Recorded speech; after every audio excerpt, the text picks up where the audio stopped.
আপনারা দেখছেন 24x7 news Bengal. আমি পৃথা। এই মুহূর্তে রয়েছি বজবজ বিধানসভার 5 নম্বর মন্ডল সভাপতি শুভঙ্কর অধিকারী দাদার অফিসে। দাদার সাথে আজকে কথা বলবো দাদার রাজনৈতিক জার্নি নিয়ে। সবার আগে তো thank you so much time দেওয়ার জন্য।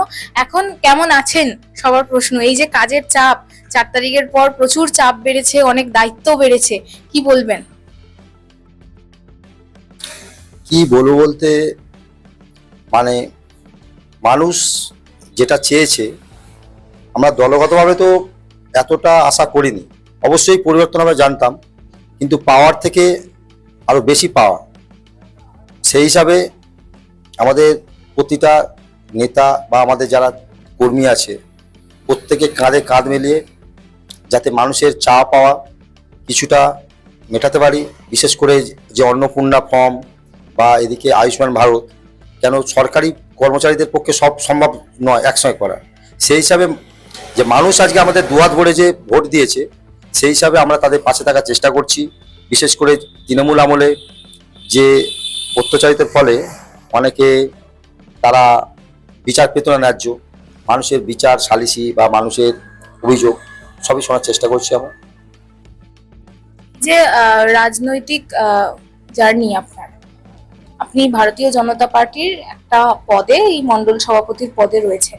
আপনার এই রাজনৈতিক জার্নিটা শুরু কোথা থেকে?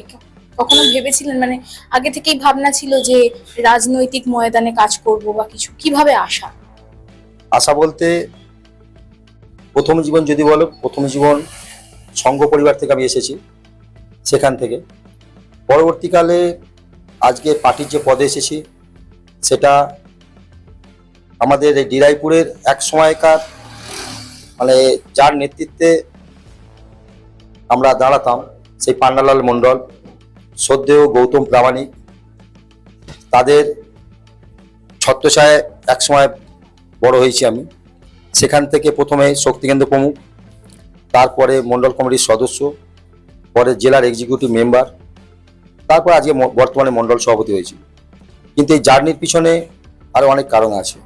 কেন আমরা যখন এখানে পঞ্চায়েত ছিলাম তখন কিন্তু ভোট হতো, মানুষ প্রত্যেকে ভোট দিতে পারত, কিন্তু 2018 সালে প্রথম এখানে মানুষকে ভোট দিতে দেওয়া হয়নি। 2018 সালে প্রথম দিনে ডিরাইপুর অঞ্চল থেকে একমাত্র আমাদের বজবজ 2 নম্বর ব্লকে 4 জন নমিনেশন করতে পেরেছিল। টোটাল ব্লক বিরোধী শূন্য করে দিয়েছিল, ওই 4 জনকে নমিনেশন উইথড্র করতে বন্ধ হয়েছিল। শুধু বজবজ 2 নম্বর ব্লক নয়, আমাদের ডায়মন্ড হারবার লোকসভা কেন্দ্র ছাড়াও আদার্স অল ওয়েস্ট বেঙ্গলের বেশিরভাগ জায়গায় 18 সাল থেকে প্রথম বিরোধী শূন্য করা শুরু হয়েছিল। তখন পঞ্চায়েত নমিনেশন ফাইল যখন হয়, তৃতীয় দিনে এই পার্টি অফিসে এসে মারধর করে, তারপরে মোস্তান দিয়ে ডাক করায়। তারপরে কিছুদিন এলাকার তো পরিস্থিতি সম্পূর্ণ আলাদা, তখন সীমন্ত বৈদ্য মোস্তান রাজ চলছে। ওর পরবর্তী ধাপ 2019 সালে যখন লোকসভা ভোট হয়, তৃণমূলের ছত্রছায়া মোস্তান রায় নীলাঞ্জনদার গাড়ি ভাঙচুর করে, ওরাই জয় শ্রীরামে করে, সেখানেও মারধর করা হয় আমাকে। তারপরেও কিন্তু আমরা সংগ্রাম ছাড়িনি। বিশেষ করে 2019 সালে লোকসভা ভোটে এলাকায় কোনো ঝান্ডা পোস্টার ছিল না, আমরা রাতের অন্ধকারে ঝান্ডা পোস্টার মারতাম লুকে লুকে। কেন তখন যে মানুষের মধ্যে যে আতঙ্ক, সেই আতঙ্ক কাজ করতো, তখন বিজেপির নাম নিলেই মারধর করা হতো। তার পরবর্তীকালে যখন 2019-এর ফল বার হলো, আমরাও কল্পনা করতে পারিনি যে সারা ওয়েস্ট বেঙ্গল থেকে বিজেপি 18খানা আসন পাবে।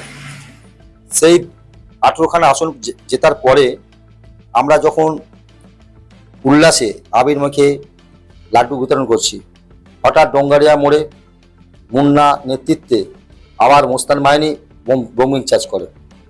কিছুদিন পর আমরা আবার থিতিয়ে যাই, আবার ধীরে ধীরে সংবদ্ধ হয়ে আমরা সংগঠিত হয়ে আবার 2020 সালে করোনাকালে আমরা মানুষকে যথাসাধ্য চাল ডাল আলু পেঁয়াজ, কেন মানুষ করোনাকালে তখন একদম নিরুপায় হয়ে আছে, এর কাছে হাত পাচ্ছে, তখন ওই সব দিয়ে আবার ধীরে ধীরে আমার সংগঠন তৈরি করি। 2021 সালে প্রথম আমরা এই ডোঙ্গারিয়া থেকে ডোঙ্গারিয়া মোড় পর্যন্ত আমরা একটা মিছিল করে গিয়েছিলাম। মিছিল করে গিয়ে আবার ঝান্ডা মারা শুরু হয়। 21 সালে রমরমিয়ে যে একটা হাওয়া ছিল, সেই হাওয়ায় ভর করে প্রচুর মানুষ মাঠে নেমেছিল। তখন আমি বর্তমানে এখন মন্ডল সভাপতি আছি, তখন আমি ছিলাম শক্তিকেন্দ্র প্রমুখের ডোঙ্গারে, আমার আন্ডারে 8খানা বুথ ছিল। তখনকার দিনে এই 8খানা বুথে রমরমিয়ে প্রতিটা বুথে দেয়াল লিখেছি, সব করেছি। তো আমরাও ভাবতে পারিনি যে 2021 সালে যে আমরা ক্ষমতা আসতে পারবো না। আমরা ভোটের ফল যখন বার হয় ঠিক দুপুর 1টা বাজে, নিরাশ হয়ে ঘরে চলে গেছে। ঠিক দুপুর 2টোর সময় মেশিন নিয়ে চড়া হয় তৃণমূলের মোস্তান মাইনে। আমি ঘরে আছি, আমার মাকে মেশিন ধরে। কিছুক্ষণ চুপচাপ আজ কি করবো চিন্তা করতে পারছি না, যে ঘরে থাকবো না, ঘর ছাড়াই চলে যাবো। সন্ধ্যাবেলা বৃষ্টি নামে, মোস্তানদা আনাগোনা। তারপরে খবর পাই যে ঘরে থাকলে বাড়িতে অ্যাটাক করতে পারে। সন্ধে পরে আমারই 2 বন্ধু আমাকে এখান থেকে বাইকে করে পার করে দেয়। ওই রাতে আমার সঙ্গে যারা সাথ দিয়েছিল, এখানে শান্তনু দাস, শিবাস দাস, দেবাশিস দাস, দীপক দাস, প্রথম ওদের ঘরে ভাঙচুর হচ্ছে। তার কিছুক্ষণ পরে হঠাৎ শুনতে পাচ্ছি যে আমার ঘর বাড়ি ভাঙচুর, দাদাকে মারধর করছে। পরের দিনে দেখলাম। তারপরে ডিরাইপুর জুড়ে বাঙালি, আর তারপরে তো সারা পশ্চিমবাংলায় দেখতে পাচ্ছি।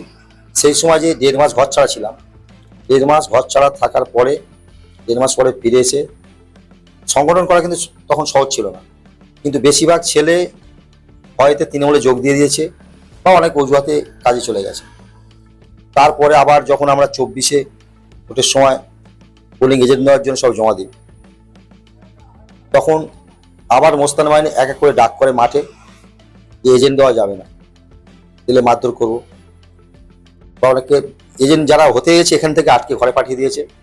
সেই 24 সালে কিন্তু আবার আমরা এজেন্ট দিতে পারিনি। তারপর যখন আমাদের জেলা উপর থেকে যখন এক একটা করে মন্ডল চেঞ্জ করছে, জেলা আমাকে যখন মন্ডল সভাপতি দায়িত্ব দেয়, তারপর থেকে ধীরে ধীরে যত সাধ্য আমরা চেষ্টা করেছি এই জাহাঙ্গীর খান এলাকায় সংগঠন করতে। আমরা এই 26-এ ম্যাক্সিমাম বুথে আমরা এজেন্ট দিয়েছি। আর এই সন্ত্রাস কবলিত এলাকায় বিশেষ করে যেহেতু প্রজেক্ট আছে, প্রজেক্টটা নিয়ে রমরমিয়ে যেহেতু একটা টাকা ওড়ে, তাই জাহাঙ্গীর খান ওখানে ইউনিয়ন অফিস ছাড়াও পার্সোনাল একটা অফিস করেছিল, যাতে এখান থেকে আমরা সংগঠিত হতে না পারি। কিন্তু আমরা হাল ছাড়িনি। আমরা ডাক্তারবাবুকে নিয়ে, প্রার্থীকে নিয়ে প্রচারে বাড়িয়েছিলাম প্রথম দিনে। তখন এই সামনে একটা ক্লাব আছে, আমরা কজন ক্লাব, ওখানে মোস্তান বাহিনী নিয়ে তৃণমূলের নেতারা দাঁড়িয়েছিল। অনেক চমকানি দিয়েছে, গালাগালি দিয়েছে, কিন্তু কিছু করতে পারেনি। কিছুদিন পরে লাস্ট যে র্যালিটা, ডাক্তারবাবুকে র্যালিতে যাচ্ছি, আমাদের লাস্টে যে টোটো ছিল, টোটো থেকে আমার একটা বুথ সভাপতিকে নামিয়ে তাকে মারধর করে। আমরা পাল্টা সীমিত শক্তি না, আমরা পাল্টা তেড়ে যাই। তেড়ে যেতে কিন্তু ওরা পালিয়ে যায়। তারপরে শুনছি ডোঙ্গারিয়া মোড়ে পথসভা হয়, কেউ করতে রাজি হচ্ছে না, যে যা ডেকোরেটার্স। আমরা বাওয়ালি থেকে ছেলে নিয়ে আসি, এখান থেকে শুধু মাল ভাড়া করে স্ট্রিট কর্নার আমরা আবার করি। যথারীতি প্রত্যেকটা বুথে এজেন্ট দেবো ঠিক করে নিয়েছি, কারণ আমরা জানি এটাই শেষবার, এবার যদি না পারি আর কোনোবার হবে না। ঠিক ভোটের দিনে সকালে আমাদের এজেন্টগুলো ভোর সব ঢুকিয়ে দিই। তার মধ্যে শান্তনু দাস ছিল, ওর বাড়িতে গিয়ে, ও পরে আসছে আমাদের ক্যাম্পে আসবে, ওকে গিয়ে এক মোস্তান মাইনের ছেলে গিয়ে মারধর করে। তারপর ওর মাকে বাড়িতে গিয়ে গালাগালি অনেক চেক করে দেয়। এরপরে আমরা সঙ্গে সঙ্গে যে কজন আমরা নেতৃত্ব আছি ওর পাশে যাই, সঙ্গে সঙ্গে যাই, ডাক্তারবাবু আসে। তারপরে আরেকটা খবর পাই কাশীপুর আলমপুর 254 নম্বর বুথে, ওখানে আমার আরেকটা বুথ সভাপতি সুশান্ত মণ্ডল, তাকে কাশীপুর আলমপুরে যে মোস্তান মাইনি, বিশেষ করে যারা জাহাঙ্গীর খানের সঙ্গে থাকতো, হাতুড়ি, রাজা, ওদিকে বিট্টু, অনেক সব নাম আছে, তারা তাকে ফেলে মারধর শুধু করেনি, তাকে গলায় পা দিয়ে টানতে টানতে নিয়ে আসে। সেখানেও আমরা প্রতিরোধ করতে যাই, প্রতিরোধ করে ফিরি। ওরা কিন্তু কথা দিয়েছিল যদি 4 তারিখে যদি ফল অন্য কিছু হয় কাউকে বাঁচিয়ে রাখবে না। কিন্তু মানুষ দুয়াত ভরে যে আশীর্বাদ দিয়েছে, সেইটাই সাধারণ জনগণের কাছে আমাদের ধন্যবাদ, যে ওরকম কোনো জিনিস ঘটেনি। আজকের আমরা কোনো কিছুই করিনি, তারা আজকে নিজেরা নিজের পাপের জন্য তারা ঘর ছাড়ে। এই যে এত শুনলাম, এত কিছু মারধর, ঘর ছাড়া হওয়া, এত কিছুর পরে এই যে আপনাদের জয়লাভ, কোথাও গিয়ে মনে হয়েছে বজবজ থেকে জয়লাভ হয়নি, বা মহেশতলাতেও আমাদের প্রচুর হয়েছে, মহেশতলা থেকেও জয়লাভ হয়নি। কিন্তু এই যে সরকারটা গঠন হয়েছে, নতুন সরকার, আমাদের শুভেন্দু অধিকারী মহাশয় উনি মুখ্যমন্ত্রী হয়েছেন, এখানে গিয়ে কোথাও আপনাদের স্যাটিসফ্যাকশন যে আপনারা যে লড়াইটা করেছিলেন সেই লড়াইয়ের জয়লাভ হয়েছে কোথাও গিয়ে। কিন্তু এই যে এলাকার মানুষজনকে, সাধারণ মানুষ থেকে শুরু করে ভয়ে ভীত করেই রাখা হতো, একেবারে জোরপূর্বক বলতে গেলে। হ্যাঁ, সেটা তো অবশ্যই। কেন কোনো মানুষ যদি কোনো বিচারের আশায় যায়, সে যদি তৃণমূলের কর্মী বা সমর্থক হয় তারা ন্যায্য বিচার পাবে। কিন্তু যদি আদার্স অন্য কোনো পার্টি, শুধু বিজেপি নয়, তারা তো বিচার পাবেই না। তাদের থ্রেট চলতো যে তৃণমূল করো তাহলে বিচার পাবে। ওটা ছাড়া বিশেষ করে দোকানে যে চাঁদার জুলুম, থ্রেট, এগুলো তো ছিলই। এবার এছাড়া আর একটা সব থেকে রমরমিয়ে, যেটা কোনো পাড়ায় রাস্তাঘাট হলে কন্ট্রাক্টর সব ওদেরই কন্ট্রাক্টর, যেখানে শিডিউলে যা থাকবে সেটা তো শিডিউলের কোনো বাদ বিচার নেই। রাস্তা যেরাম ইচ্ছা করবে, সেখানে কোনো সাধারণ জনগণ কোনো প্রতিবাদ করতে পারতো না। এটা ছাড়া কোনো ঘর নিলে কোনো যে প্রধানমন্ত্রী আবাস যোজনা বা আদার্স, যেটা দিদিকে বলে ওরা যে একটা বার করেছিল, যে ওটা প্রকৃত মানুষ সবাই পেয়েছে কি আমি জানি না, সেই ঘরও যারা পেয়েছে বা যাকে অনেককে আশ্বস্ত করেছে, পাওয়ার আগে থেকে টাকার অফার, আর যাদের ঢুকেছে 20,000 10,000 করে টাকা নিয়েছে। কারণ টাকা ছাড়া এরা কোনো কথাই বলেনি। কারণ তৃণমূলের দলটায় কোনো গণতন্ত্র ছিল না, পুরো গুন্ডারাজ চলতো। এনারা পয়সা নিবার দল, এরা সাধারণ মানুষকে কোনো অজুহাত, কোনো ভয় দেখিয়ে এরা শুধু পয়সাটাই চাইতো।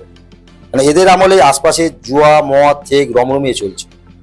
এখন ধীরে ধীরে সেই সব ঠিক বন্ধ হওয়া শুরু হয়েছে। আমরা চাইবো দলের উপরের যে নির্দেশ আসবে, প্রশাসনের সহায়তায় ধীরে ধীরে এগুলো যাতে বন্ধ হয় সেই চেষ্টা আমরা করব। এই যে 4 তারিখের পর আমরা জানি রেজাল্টের পর সরকার গঠন হওয়ার পরে কিছু মানুষ আছে যারা দল বদল করছে, যাদেরকে দেখা গেছে অনেক ক্ষেত্রেই দেখতে পাওয়া গেছে তারা অন্য দলের কর্মী ছিল, অন্য দলের নেতাদের সাথে তাদের ছবি, এবং 4 তারিখের পর তারা গেরুয়া আবির মেখে, গেরুয়া পতাকা নিয়ে নিজেদেরকে ভারতীয় জনতা পার্টির কর্মী হিসেবে বলছেন। আপনাদের এই যে পুরনো কর্মী যারা আছেন, আপনাদের যে এই যে কষ্ট, এই ঘর ছাড়া হওয়া, আপনারা তো অনেক স্ট্রাগল করেছেন এই দলটাকে এই জায়গায় নিয়ে আসার জন্য, পশ্চিমবঙ্গে গঠন করার জন্য। তাদের উদ্দেশ্যে কি বলবেন যারা নতুন নতুন এই যে হাওয়ায় দল থেকে অন্য দলে বিজেপিতে যোগদান করার চেষ্টা করছে, তাদের জন্য তো কোনো রকম উপর মহল থেকেও বলা হয়েছে যে তাদের কোনো জায়গা নেই। তো সেই জায়গায় আপনার এই এলাকাতেও তো হয়েছে অনেক বিক্ষিপ্ত ঘটনা, কি বলবেন সেই বিষয়ে? সে বিষয়ে বলবো, মাননীয় রাজ্য সভাপতি শ্রমিক ভট্টাচার্যর নির্দেশ মতো কাজ চলছে। আর আমার সভাপতি মাননীয় সোমা ঘোষ, তিনি নির্দেশ দিয়েছে, সেই নির্দেশ মতো আমরা, বিশেষ করে আমার বজবজ 5 নম্বর মণ্ডলে যারা 4 তারিখের পরে আবির মেখে উল্লাসে ফেটে পড়েছিল, তারা মন থেকে ভেবে নিয়েছিল তারা বিজেপি হয়ে গেছে। কিন্তু দিদির নির্দেশ মতো আমরা আমাদের কোনো কমিটিতে কাউকে তো নেইনি, যারা যে পদে ছিল সাংগঠনিক দায়িত্বে তারা থাকবে। আর সব থেকে অগ্রাধিকার দেবো আমাদের যেসব কর্মী, যেসব সমর্থকরা যারা বসে গিয়েছিল, যে তাদের নিয়ে আমরা কাজ করব। কারণ আমাদের জানি আমাদের দলের নেতাকর্মীর অভাব নেই, শুধু মানুষের সমর্থন পাওয়ার যোগ্য। তা সেই জায়গায় যারা আজকে এক সময় লড়াই করেছিল বলে দলটা আজকে এই জায়গায়, তারা তো আমরা ভুলতে পারবো না। কারণ তাদের আমরা ফিরিয়ে আনবো ঠিক আছে, কিন্তু কোনো তৃণমূলীকে আমরা দলে নেব।